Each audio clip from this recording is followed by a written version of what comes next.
So I am often asked, what are some things that I do or would recommend to teach kids reading? Okay, so there's really not a clear cut and concise answer that I can give you, but this is what I will say. Okay, you're either teaching someone to read, or they've already learned how to read, or they're struggling to read and you have to go back and fix it.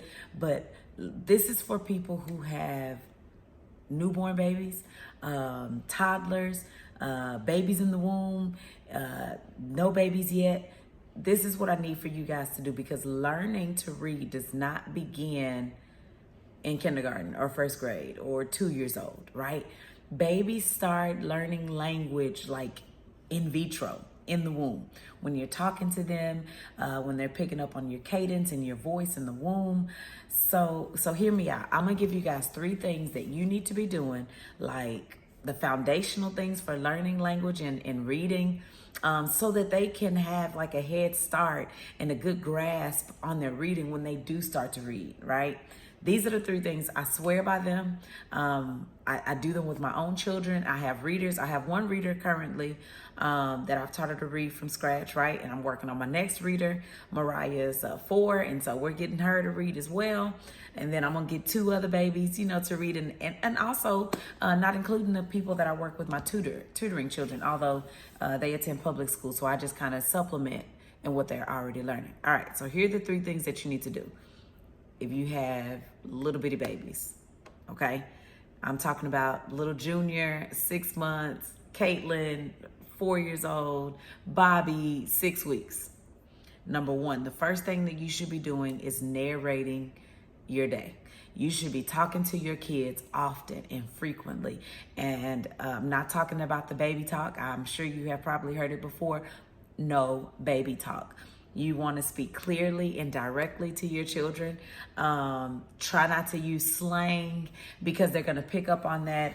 And then when they go to read a word and it isn't spelled the way that they used to hearing it, then they're going to be conflicted, right? Because that just don't make sense. So just try to speak clearly and often in a bunch of different ways to your children. So for instance, if you're outside and you're talking about the day, oh, look at that big green tree.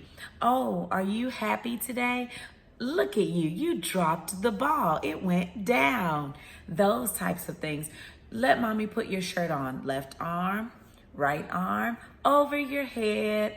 Those types of things. So you just want to talk all day. My kids, they ask a lot of questions. Sometimes they ask too many questions, but I'm often explaining myself to them, or just kind of explaining what I'm doing. Mommy's gonna make dinner. First, I'm going to empty the trash bin. I don't always say like trash can. I try to use a lot of synonyms. So I may say trash can one day. I may say receptacle the next day. I may say basura the next day. So a bunch of different things. I may say, like for instance, one of the words that I used this evening was, I don't remember what it was, but I often use synonyms in place of words that I know they already know. Reprimand, that was the word. And so usually we talk about them getting in trouble, or there may be a consequence. And so I had told them, I said, I don't want to have to reprimand you. I've never used that word with them before, but I'm sure they caught the context clues. And so I'm telling you guys to speak often to your children in a bunch of different ways to help them build their vocabulary and pick up on those language skills, early language skills. So that's the first thing. The second thing that I want you guys to do with your children is practice rhyming words often. I don't know if we've gotten away from it as a society, but y'all remember Jack and Jill went up the hill, and Hickory Dickory Dock, and Little Miss Muffet sat on a tuffet. Those nursery rhymes that we used to do as children, they played a very important role in our learning to read. So when you are rhyming,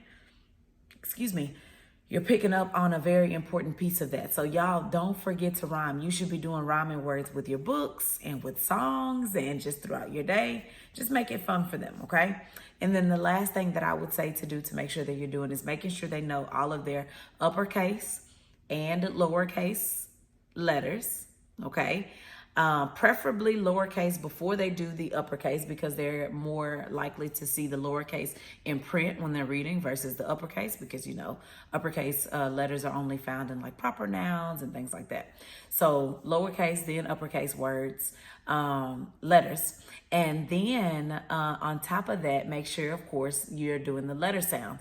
But the thing about those letter sounds, y'all have to watch how or who you're allowing to teach your kids those letter sounds, because you don't want to add that extra syllable onto those sounds. And so if you hear a video where the people are saying for B, B, and K, and duh, that is not the proper way to say those letters.